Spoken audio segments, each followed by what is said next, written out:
মোটামুটি করছি তো ভীষণ সারা। আমি মোটামুটি এই 3 দিনেই সবগুলো বুথ তো আর সম্ভব হয় না, সবগুলো ওয়ার্ড 8টি ওয়ার্ড আছে কমপ্লিট করার চেষ্টা করেছি, গেছি।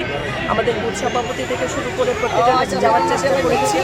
আজ ভালো লাগছে আমার। গতকাল আমাদের সাংসদ প্রাক্তন মুখ্যমন্ত্রী বিপ্লব কুমার দেবজি মহোদয় এসেছিলেন এই 6 আগরতলাকে জিত দেওয়ার জন্য, এবং আজ আমাদের বলিউডের নয় শুধু মেগাস্টার বললো, মানে আরও কিছু বলতে হয়, মহানায়ক এবং চিত্র জগতের মহানায়ক মিঠুন চক্রবর্তী আজ আসছেন আমাদের সমর্থনে, ভারতীয় জনতা পার্টির 6 আগরতলার সমর্থনে রোড শো করার জন্য। আপনারা আমার সঙ্গে আছেন মণ্ডল সভাপতি, প্রত্যেক স্তরের কার্যকর্তা আমাদের আছেন। ভীষণ সারা, ভীষণভাবে।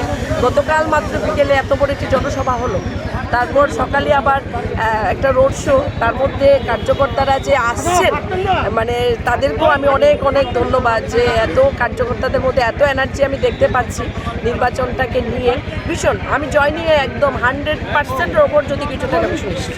কোন কোন বিষয়গুলো মানুষের দুয়ারে নিয়ে যাচ্ছেন? একদম আমাদের দেখুন, আমাদের কোনো রকম ব্যক্তি বিরোধিতা নেই, কারোর বিরুদ্ধে আমাদের কিছু বলার নেই।